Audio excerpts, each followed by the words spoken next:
خدمت کی تھی. میں ایک ایسے بندے کو جانتا ہوں, اس کے اپنی بیوی سے بہت اختلافات ہوتے تھے, لیکن اس کی بیوی نے اس کی بوڑھی ماں کی خدمت بہت کی. وہ مجھے خود آ کے بتا رہا تھا, میں نے اپنی بیوی سے کہا 7 خون معاف کر دیے میں نے تیرے, صحیح ہے نا, جو کچھ تو نے زندگی میں کیا میں نے معاف کیا, کیونکہ تو نے میری ماں کی خدمت کی ہے. تو غیرت مند میاں اپنی خدمت سے اتنا خوش نہیں ہوتا جتنا اپنی ماں کی خدمت سے. مسئلہ تو یہی ہے کہ منع کر سکتی ہو, اب 76 سال میں سنبھالنا آسان نہیں ہے, مسئلہ تو یہی ہے کہ منع کر سکتی ہو کہ بھائی مشکل ہو جائے گا سفر میں.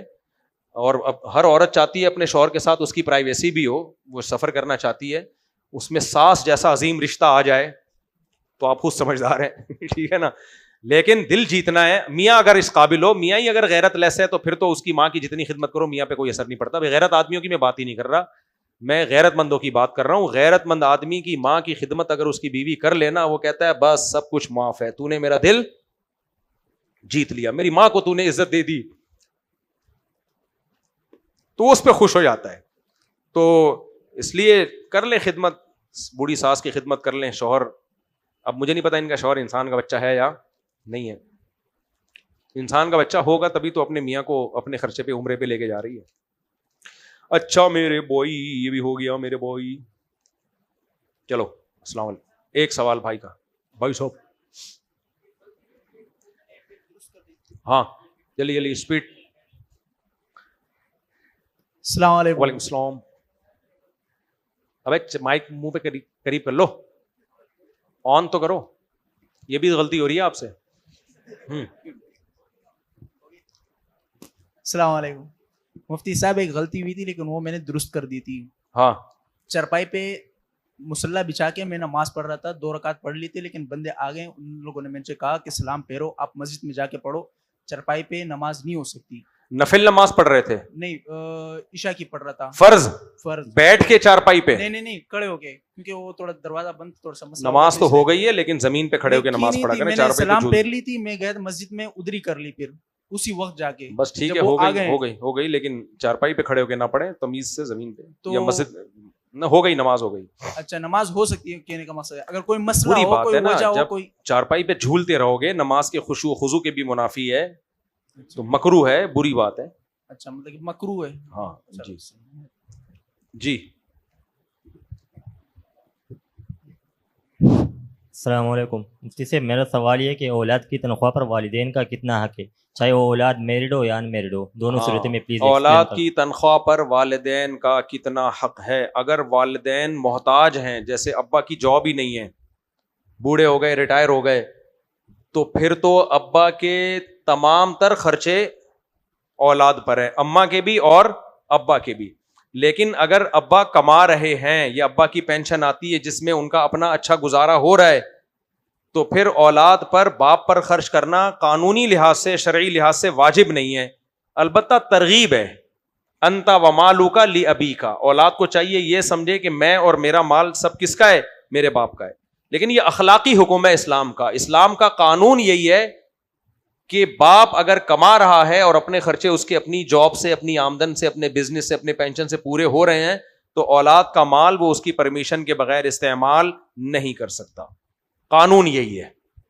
تو پھر اولاد کو رائٹ ہے کہ وہ روک سکتی ہے کہ بھئی جب آپ کروانے تو میں, کیونکہ جو بھی کماتا ہے تو شرعی طور پر وہ خود اس کا مالک ہوتا ہے. تو ضرورت کے وقت تو والدین پہ خرچ کرنا واجب ہوگا, ضرورت نہیں تو خرچ کرنا واجب نہیں ہے. مفتی صاحب بعض ماں باپ یہ کرتے ہیں, زبردستی بچوں کی ساری آمدن لے کے رکھ لیتے ہیں, بیٹا پھر سروائیو بھی نہیں کر پاتا. یہ غلط ہے, اس کے سوسائٹی کو نقصانات ہوتے ہیں. اس کو بھی جینے دو, صحیح ہے نا, اس کو بھی اپنی زندگی گزارنے دو. جی مفتی صاحب میرا سوال یہ ہے کہ اکثر آپ کے بات کاٹ رہا ہوں, بات کاٹ رہا ہوں. مجھے یاد ہے ہماری جب تنخواہ شروع ہوئی تو ہم نے ارادہ کیا تھا, میرے بڑے بھائی نے بھی, کہ ساری تنخواہ اپنے والد صاحب کے لا کے دیں گے, بس آپ ہی ہمیں کھلاؤ. اولاد کا یہی جذبہ ہونا چاہیے. میرے بڑے بھائی کی جب جاب لگی تو پوری تنخواہ انہوں نے لا کے والد صاحب کو پکڑا دی کہ بس یہ جیسے ہم پہلے کھا رہے تھے تو آپ ہی کھلائیں, سارے پیسے آپ کے. لیکن ہمارے والد صاحب نے پوری تنخواہ واپس کر دی کہ نہیں بھائی اب تم کما رہے ہو, اپنا خرچہ خود اٹھاؤ, میں کیوں رکھوں. ٹھیک ہے, تو یہ جذبہ ہونا چاہیے. باپ کہے کہ نہیں بیٹا خود رکھو, بیٹا کہے کہ نہیں ابا آپ رکھو, پھر گھر کا ماحول اچھا بنتا ہے. ہمارے یہاں الٹا چل رہا ہے, باپ کہہ رہا ہے ادھر دے, سارا مجھے دے. میں نے کھلایا, میں نے سارا لے کر آیا, اور بیٹا کہہ رہا ہوتا ہے ایک دھیلا بھی نہیں دوں گا. تو باپ بیٹے کا رشتہ کہاں گیا پھر؟ یہ تو جمشید صاحب ہو گئے اور یہ وسیم ہو گیا. صحیح ہے نا, ڈیڈی پاپا تھوڑی ہوئے پھر یہ. چلیں. مفتی صاحب آپ کا ایک بیان اکثر سنا ہے کہ اگر کوئی بیوہ عورت ہو یا طلاق والی ہو, اس سے شادی کرنا ثواب بھی ہے. پھر اگلی کواری, تو ایک لڑکی ہے, اس پر بہت ظلم ہوا ہے 3 سال تک, پھر وہ طلاق ہو گئی ہے, لیکن ابھی گھر والے یہ بات نہیں مان رہے کہ نہیں طلاق والی آپ نہ کرو. تو آپ کا اس بارے میں کیا یار مشورہ ہے؟ ایک دفعہ تمہیں 20 سال سے سمجھا رہا ہوں, گھر والوں کی ایسی کی تیسی کیوں نہیں سمجھ میں آ رہا ہے؟ یہ جملہ یاد کیوں نہیں کر لیتے؟ تمہاری بہن بیٹی کو اللہ نے کرے کل طلاق ہو اور اس کا کوئی رشتہ آئے اور لڑکے کے ابا منع کر دیں, اماں منع کر دیں, تمہیں کتنا غصہ آئے گا کہ یار ہماری بہن کے لیے ایک امید ہوئی تھی اور اس کی اماں نے منع کر دیا لڑکے کی. تو اللہ تعالیٰ نے جب آپ عاقل بالغ ہو گئے تو آپ خود بھی تو کچھ فیصلے کرو نا. میں اگر امی سے پوچھ کے چلتا تو میں تو نہیں کر پاتا. آج میرے 19 بچے تھوڑی ہوتے. میری امی تو نہیں قائل تھیں اس کی کہ دوسری شادی کرو. ہم امی کے پاؤں پکڑتے تھے, امی ایسے یوں کر کے ٹھک مارتی تھی کہ چلو دباؤ کوئی رشتہ لینے. تبھی میری شادی لیٹ ہوئی ہے دوسری, یعنی 29-30 سال کی عمر میں جا کے ہوئی ہے, حالانکہ شوق بہت پرانا تھا. خیر, لیکن ہم نے کہا امی کی بھی احترام کرنا ہے, ماں کا بھی احترام کرنا ہے, بد کلامی نہیں کرنی, لیکن ٹرائی کرتے رہو. 15 دن بعد مجھے امی کو پتا چلا ہماری والدہ کو کہ کر لی ہے اس نے. تو شروع میں روئی دھوئی, ہائے ہوئی, میت کا سما تھا ہمارے گھر میں, ہائے یہ کیا ہو گیا. پھر اماں نے بولا ہو گیا تو ہو گیا, چلے ایسی کی. ہماری اماں نے بھی بولا ایسی کی تو ایسی ہو گئی ہے تو ہو گئی ہے, کیا کر. میری والدہ نے مجھے بولا کہ میں نے اتنی تہجد میں دعائیں کی تھی کہ تو شادی نہ کرے دوسری. اتنی دعائیں کسی کام کے لیے نہیں میں نے مانگی. کہہ رہی اتنی دعائیں کی کہ پھر بھی اگر ہو گئی ہے نا, اس کا مطلب قدرت کی منشا یہی تھی, بس اللہ یہ چاہتا تھا. کہ نہیں ورنہ اچھا میری والدہ عاملوں کے پاس نہیں جاتی تھی, ہمارے خاندان میں ہمیں اللہ نے جن چڑیل بھوت سے الحمدللہ بچایا ہے. لیکن میری دوسری شادی رکوانے کے لیے لوگوں نے, عورتوں نے, اڑوسنوں نے, پڑوسوں نے مشورہ دیا, فلاں کے پاس چلی جاؤ, وہ ایسا تعویذ دے گا کہ یہ شادی نہیں کر پائے گا. اللہ معاف فرمائے, میری والدہ میری شادی رکوانے کے لیے ایک عامل کے پاس چلی گئی, حالانکہ یہ گناہ کبھی میری والدہ نے نہیں کیا, لیکن کس نے بتایا یہ بزرگ ہیں, یہ 2 نمبر عامل نہیں ہے. اب والدہ کو یہ خیال ہوا کہ چلو یار ایک ٹرائی کر کے دیکھ لو, یہ تو پاگل ہوا ہے, اس کا دماغ یہ کنٹرول میں نہیں آ رہا. اور وہ عامل کتنا بغیرت, اس عامل نے مجھے فون کیا اور میری جو ہونے والی وائف تھی نا, ان کے بارے میں میرے دل میں غلط فہمیاں ڈالنا شروع کر دی. اچھا مجھے یہ شو نہیں کیا کہ میں وہ عامل ہوں جس کے پاس آپ کی والدہ آئی ہیں, مجھے ان نون پرسن بن کے, یعنی ان بغیرتوں نے رشتے توڑوانے کے لیے بندے رکھے ہوئے ہوتے ہیں کہ جا کے غلط فہمیاں پھیلاؤ.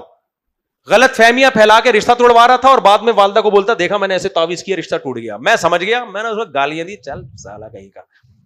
تو کیونکہ میں متاثر نہیں ہوتا ان عاملوں سے الحمدللہ, مجھے اندازہ ہو گیا کہ یہ والدہ جو گئی ہے نا, یہ کسی عامل نے بندے کرائے پر رکھے ہوئے ہیں, اب وہ جا کے کیا کر رہا ہے, غلط فہمیاں پھیلا رہا ہے. تو سارے زور لگا دیے والدہ نے, لیکن اتنا ڈھیٹ آدمی اس کائنات میں آپ نے دیکھا نہیں ہوگا, رکا ہی نہیں. تو پھر والدہ نے کمپرومائز کیا, انہوں نے بولا میں نے اتنی دعائیں مانگی, اتنی تدبیر, پھر بھی ہو گئی ہے تو بس ٹھیک ہے, قدرت کی منشا یہی تھی, اب طلاق نہیں دینا. میری والدہ میں خاندانی بات یہ تھی, انہوں نے کہا کام غلط ہوا ہے لیکن کسی کو طلاق نہیں دلواؤں گی میں.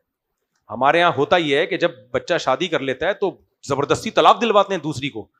بھائی اس کا بھی تو گھر ہے, اس کا بھی تو باپ ہے, اس کی بھی تو ماں ہے, اس کا گھر کیوں اجاڑ رہے ہو؟ نہ دوسری کی وجہ سے پہلی کو طلاق دو, نہ پہلی کی وجہ سے دوسری کو طلاق دو. تو یہ غلط طریقہ ہے کہ طلاقیں دلوانا. ہمارے ایک ریلیٹیو ہے, وہ بڑے سمجھدار ہیں, وہ بھی میری دوسری شادی پہ ناراض تھے, لیکن انہوں نے کہا کہ میں بیٹا خوش تو نہیں ہوں تمہاری شادی پہ, اچھا کام نہیں کیا تم نے, لیکن اب طلاق نہیں دو. میں تو ویسے بھی نہیں دے رہا تھا. پھر ان کا یہ جملہ مجھے یاد ہے, کچھ غلطیاں انہوں نے کہا ریورسیبل نہیں ہوتی, اب ہو گیا ہے لیکن اب ہم طلاق کا نہیں کہیں گے, وہ بھی کسی کی بیٹی ہے. میں نے کہا خاندانی, سمجھ رہے ہو نا, خاندانی لوگ, خاندانی آدمی ہے کہ ان کو اچھا نہیں لگا میرا شادی کرنا, لیکن انہوں نے کہا اب کر لیے تو اب طلاق نہیں, وہ بھی کسی کی. تو آج کل دیکھو اپنی بچیوں کا بس ہوش ہے, دوسروں کا ہے ہی نہیں, دوسروں کا بیڑا غرق ہو. تو اس لیے آپ کا جو سوال تھا وہ